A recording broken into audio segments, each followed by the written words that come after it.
Sis Tell, a whole lot of talk about a whole lot of nothing. Amanda does stand up. Alison's on TV, and when they hop on the phone, it's the place you wanna be. Sis Tell, a whole lot of talk about a whole lot of nothing. Hey, Allie. Hey, man, what's going on? So I have this, I don't know if I'd call it a joke, but just this thing I say that if I'm like ever in like a weird situation or something goes bad, as long as it doesn't kill me, it at least makes great fodder for our podcast or for stand-up, right? So I had a near-death experience. Oh, great. You preface this to say that you almost died, but it made a great story. Yeah, because I didn't die, Okay. right? So we've got this trail that is right near our house, and it goes through the woods. Mommy is actually, whenever she goes on the trail, she's like, well, there sure are a lot of sticks. Let's pick them up. And I'm like, we are in the middle of a forest. She even wants to clean nature. Yeah. I'm like, come on. I go, no, we are not picking up sticks on a nature trail. This is not happening right now. So I went to, I've got two very big dogs, and it's really hard for me to walk them by myself if we run into a dog that triggers them to go into a barking fit. Which is very likely. You have a lot of dogs in your neighborhood. Right. So I tend, if I'm going to try and be efficient with a walk and take them at the same time, I'll only do it if it's gross out. So it was gross out. Okay, hold on. And set the scene. When you say big dogs, you mean mammoth dogs. One is a Great Pyrenees. Yeah. Who? How much does Milo weigh? Like 95 pounds. But with his fur, he looks like 295. He does. He looks like a bear. He does look like a bear. Yeah. And he's really tall. And then we have a chocolate lab, and she's a big girl. She is a big girl. She is like, and she weighs more than him, but she's Don't tell her that. She's going to get a complex. That's when Mommy gets mad when I call her fat. She's like, she is not fat. She is just curvy, and she's got a beautiful figure. She is Zoftig. She is a Zoftig dog with a lot of muscle. She works out that way. By the way, she's a rescue dog. She came to us fat. I did not make her fat. We try. She just wants to eat all the time. She's a lab. She is fierce. I love her. Okay. She's 100 pounds and 100 pounds of gorgeousness. But so I was walking them down. Meanwhile, if you're walking both of them, I just want people to put into context, that's 200 pounds combined on leashes. Yeah. That's a lot. And I weigh less than 200 pounds. Much less. So, by the way, in case you've never seen a visual. So I'm walking them down the trail. And there's like no one around. There's like one guy jogging, and he passes me, and we smile. I go down, and then I joke with Aaron that every time it rains in Atlanta, in Decatur or whatever, that trail is like an M. Night Shyamalan movie, and those trees are going to murder us one day. Because trees are constantly falling. It's a forest. It's Atlanta. The trees are old. They often will send a tree crew down to cut dead trees, right? They're really proactive, except it's really hard down this trail because there's no way to get a tree. I guess a person could get down there, but not like a vehicle. Right. But anyway, so I go down the trail, and I go back up, and I start to hear trees cracking behind me. Oh, gosh. And so I start jogging. Which also makes me feel like there's animals in the trees. This was not a branch falling. This was something big. Like somebody should be yelling timber about? Yes. So, and I could hear, I've like bat hearing, right? So I can I sent out my, what is it? Sonogram? No, not sonogram. What do bats have? Yeah, they have the sonic, the whatever it's called. Sonar. Yeah.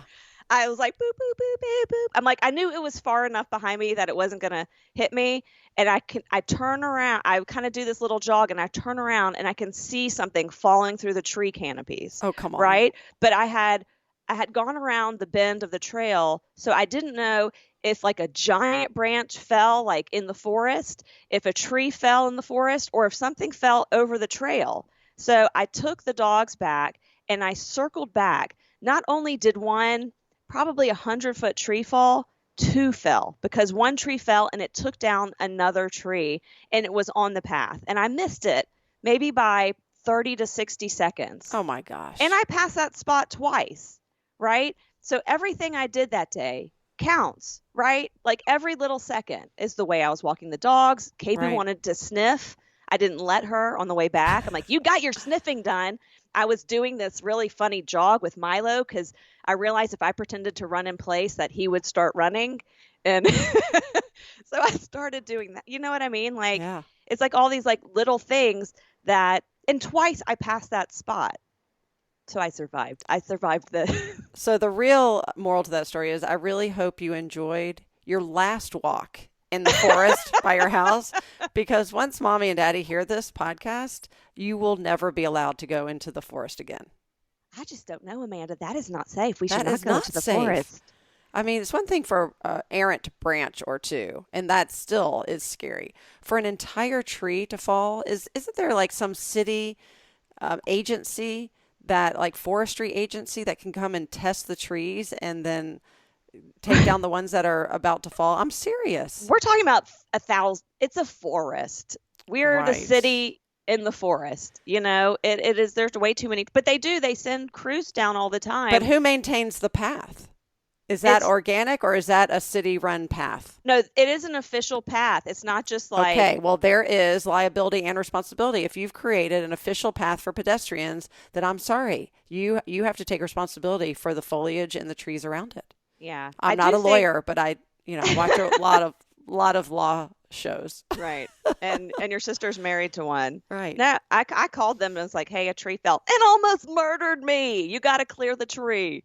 But everyone was like, every time we walk near the trail, people are like, be careful, there's a tree down. And I was like, yeah, I was on the trail when it went down. And they're like, wait, what? My in-laws were in their house and they heard the tree going down. I was going to say that is a very distinct sound. You know that sound as it's coming down, and it is unnerving, to say the least, even if you're not in the forest. It was like, look, if I had been right there, I would have maybe been able to outrun the trunks, but not the canopy. Yeah. Right? Because the canopy spread was right on the trail, and that was about 40 feet wide.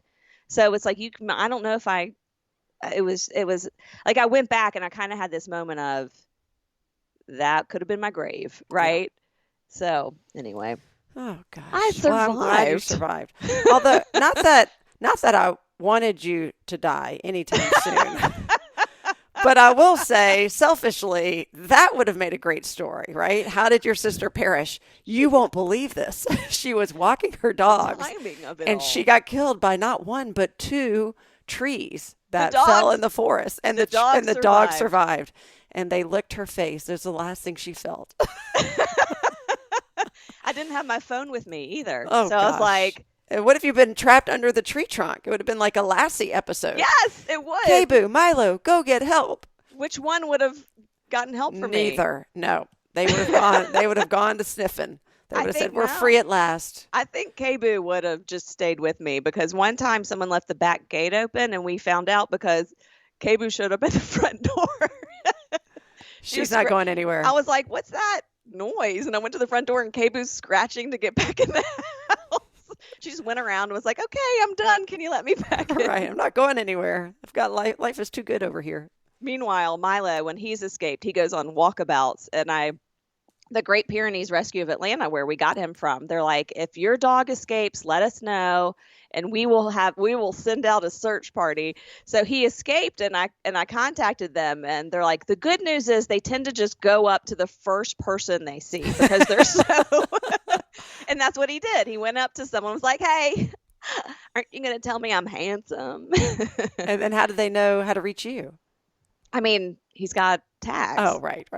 He's got his name and our number on it. Have you thought about putting like those, they have like the tiles, and now they have the ones from Apple, air tags or whatever. Have you thought of putting those on your dogs? Yeah. So you can find them in case they run away? Yeah. Milo's now of age where people leave the back gate open because it's kind of broken, and he doesn't go. So I don't really have to, and I'm not worried about K-Boo running off. But we did at one point. I put a tile on his tag, and and it helped us find the tag when it came off. That's dog was gone, but we found the collar. Yeah, it got stuck in his fur and then like came off. Like the little ring was like bent, and then it all came off. Right. And his fur, it's like my hair. Everything gets stuck in it.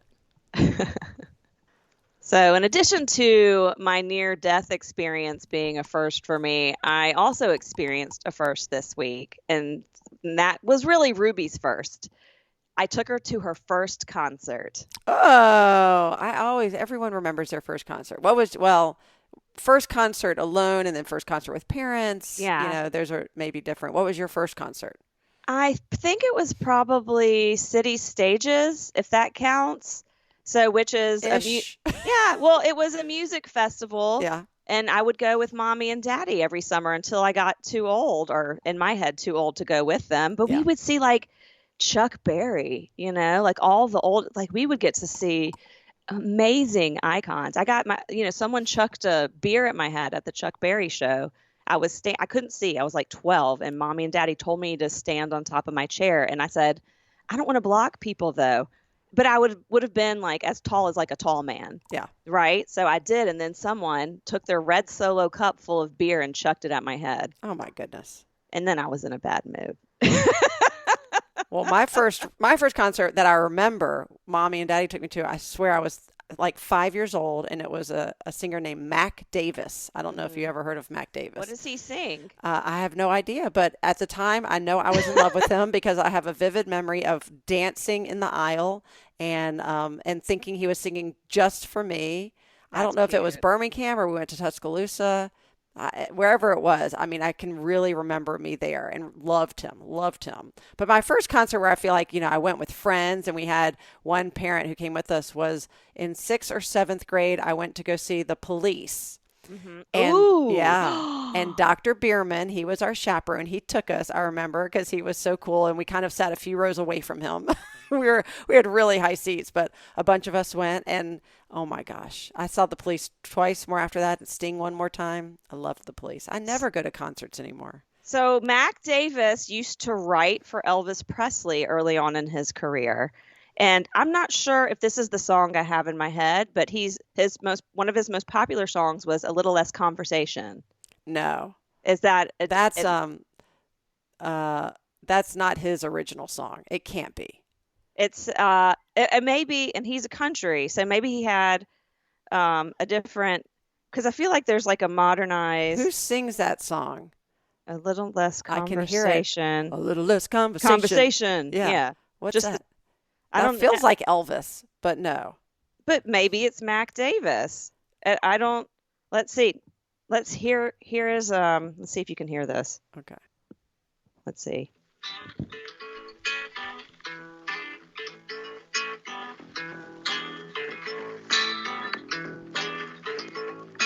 Little less conversation and more action, please. All this aggravation ain't satisfaction. So that's Mac. Yeah. So okay, I think someone not knocked it off, but covered it. Okay, but that's not, it. You're right. The like, version it's like that in I'm the 80s. thinking. Yeah, it's like a faster paced version. I'm looking. A little less. It is Elvis. Elvis Presley, A Little Less Conversation. But, oh, here we go. This is why I relate it to Elvis, and Mac Davis is getting credit. Billy Strange and Mac Davis wrote A Little Less Conversation for Elvis. So that is a great tidbit. Yeah. There we go. Yeah. So, and that's just proof that if I had been old enough, I would have gone to see Elvis as my first concert. But instead, I got Mac Davis. But I did love him. I wonder if he played that cover. When did Elvis die? Was that before you were born? I think so. I don't know. Isn't that terrible? What? No. Why would you know that? When did Elvis die? 1977. Oh. So there you go. I was 7 years old. I was a month old. Literally. Wow. I was 4 weeks old. He died a month after I was born. He's like, there can only be one. I guess one right. legend alive at a time, and Amanda Goldstein has been born. Goodbye, everybody. I'm out of here. So technically, I could have seen Elvis if they had taken me, because I went to my first concert when I was little, but I don't know if he was performing still.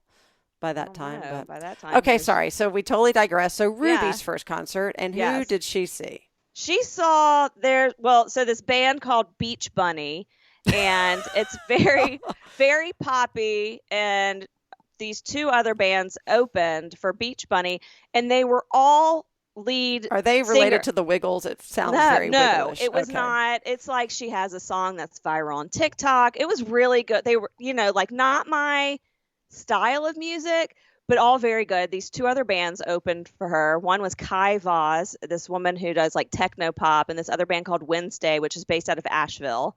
And all the lead singers were women. And Ruby's friend also went with her sister, another friend, and thank God Vivi's dad was there, because there's something happened that I was not expecting. So we got general admission tickets. So that meant we were by the stage, right? And we were about 15 rows deep, and it was like mostly like a college crowd, I would say. Me and Tony were definitely like, that's her friend's dad. We were definitely like the oldest there, right? So and the girls really wanted to squeeze their way to the front, which I was fine with. They're little though, right? They're 12, they're short. And at some point, something unexpected happened, and that was a mosh pit formed. No. And a mosh pit formed, and these guys were, and as Tony said, it wasn't like a death metal show where you get big burly guys, but they were still much bigger and stronger than Ruby and her friends. So I can't see anything. Tony's a big guy, and he was a musician for a really long time. Like, he lived in Boston. He played at the Rathskeller.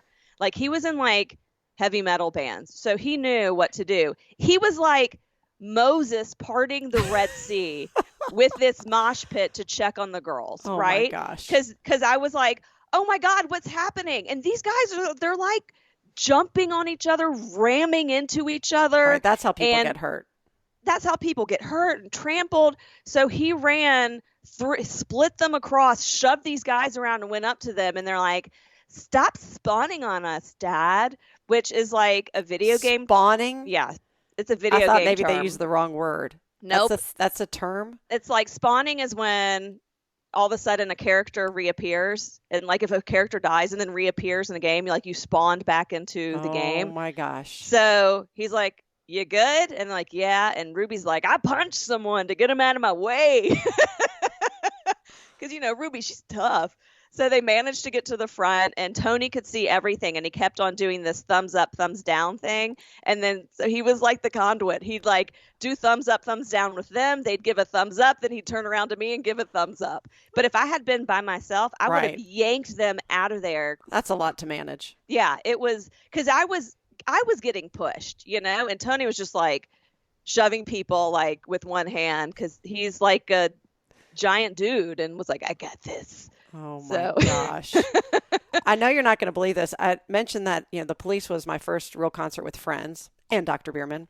But later on in high school, I got to mention Dr. Bierman. Later on in high school, The Police came back. It was either The Police or Sting. My memory's not the best. But here's what I do remember, and I know you're not going to believe this. And I know when she hears this, Mommy is not going to believe it. And Daddy, you may believe it.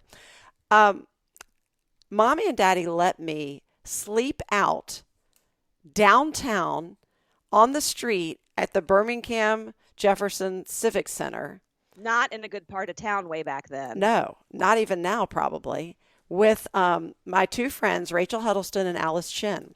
And we slept out for tickets. I mean, I don't know why we wanted tickets that bad, or I guess that was back, right? This is really dating myself, because now you just have to get online and be the first to get tickets. But now you had to get in line. Yeah. then right. Then you had to get in line. Today you get online. But we slept out. I don't even think we had a tent. I don't know what we had. But we spent the night for like 12 hours to be the first to get tickets. I think I skipped school that next morning. How many people were in line with you? I mean, there were a ton. So there is this like safety in numbers. Right. Except it was a little like sketchy. Unnerving, a little sketchy. Yeah. And I don't know. It was crazy. Well, we did that in college for rent tickets. When Rent came to Boston, they had what they called rush tickets. And it was like these inexpensive not leftover tickets. They reserved the first and second row. and you could get like $25 tickets at this traveling Broadway show. Oh, wow. So we did it a couple of times, but we would get there, and it was an event, and you would just basically stay up all night to go to the show the next day, because they sold them just like less than 24 hours. But it was like in the morning you could get the rush tickets, and at night is when the show was. Our tickets were so good that Carol Burnett was sitting behind us. Oh, come on. Her daughter was in the show, and she came to see her.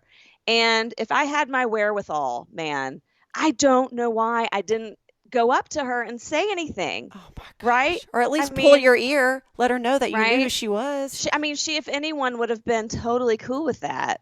Oh And- my gosh, I and no love one- Carol Burnett. No one was saying anything to her, right? And we were just like, oh, there's Carol Burnett. And why didn't I get a picture with her? I don't know. I think I didn't like, and I still don't like to bother celebrities versus This is you. where we're different. Yes. Right. You know. I must talk to them. I don't even care if I know who they are. I must find them. So to change topics a little bit, I was thinking the other day, and I don't know what prompted this, and bear with me. I feel bad for kids today, and I know they struggle a lot. I don't want to go down that whole road, because mental illness is one lane of this that we know is something that needs to be addressed. And social media, right? You start coupling all these things. I think it comes down to this. I think I've solved the problem. They have too many choices. Kids have too many choices that they have to make in a day. And when we were younger, right, there was literally not any choice. TV. No we one had ever 4 asked channels. me. Yeah. So let's start with that. We had 4 channels on our television set. And to be fair, there wasn't really choice. The news was pretty much the same on all 3 or 4 channels. There was no choice. When we got home from school, mommy made dinner. There was no one ever asked me, what do you want for dinner? I don't know how many times I've probably asked that to my family or children over the past 22 years, but it's that's on me. They're just like, you're playing piano. I didn't have a choice. You're going to theory class over at the university. I didn't have a choice. Like, there were no choices. Not that they didn't give us opportunities to choose our path. There just weren't that many choices to be made. And then I compare that to our kids, like this generation, and even a little older and younger. They have so many choices, starting with as soon as they wake up until the end of their day. And I think it's too much. I think it's a lot. Yeah. There's a, I keep on, I don't know why this pops in my head, but I think of just clothing, choices with clothing. And when we wanted a cool t-shirt, we had to go to the thrift store and we dug around for it, right? It was like a treasure hunt. Now it's your choice. You can get one from Target, right? It's not just go online. You're right. And they actually do like thrifting. That has come back. That's a very popular thing. But I'm glad you brought up the clothing, because, there's also, I've read about some of, the greatest decision makers and leaders, like the presidents of the United States, to Mark Zuckerberg, to Tim Cook, to, you think about all of Bill Gates, and also women involved. For women, it's a little harder, but those men in particular, for instance, apparently wear the same thing every day, right? You see that there are almost a uniform with some of these, especially these entrepreneurs, that they have this look because they wear the same thing every day. And that is because, admittedly, they want to eliminate that choice as they start their day. They don't want to use up some of their creative capital at the beginning of their day when they have to allocate it in so many different ways. And there's something to be said for that. And I think, for women too, it's only because I think we also have more choices by nature of what we wear, because we have pants or skirts or, heels or flats, or, we don't have that traditional suit. But I think it would behoove us to also, I've gone back to basically all black, which I'm doing now, although the shirt is technically dark gray. You dress like a Sephora employee. Right. Well, if I was wearing more ombre, I'd dress like an old Kinko's employee with my blue if I had my khakis on. Or Blockbuster. Blockbuster, yeah. But there is, and I think, I don't know how we eliminate all those choices, and I think in some respect choice is important. Don't even get me started with women's choice and our choice for our own bodies. That's a whole other discussion. You know how I feel about that. I hope it's implied in the way I said it. But the choices that our kids have to make, and also not just for themselves, but how they present themselves to the world, I just think it's overwhelming.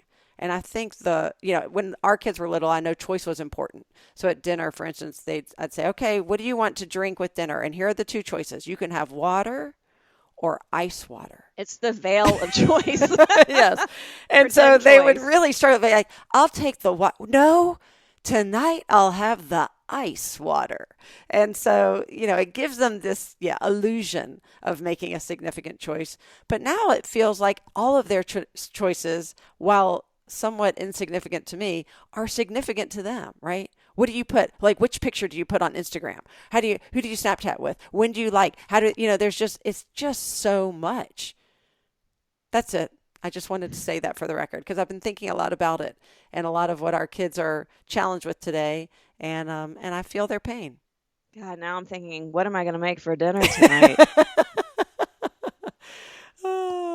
Are you going to make penne pasta or regular spaghetti? They think it tastes different depending on the shape, but it does not. Not unless it's like an egg noodle. Yeah. It all tastes the same.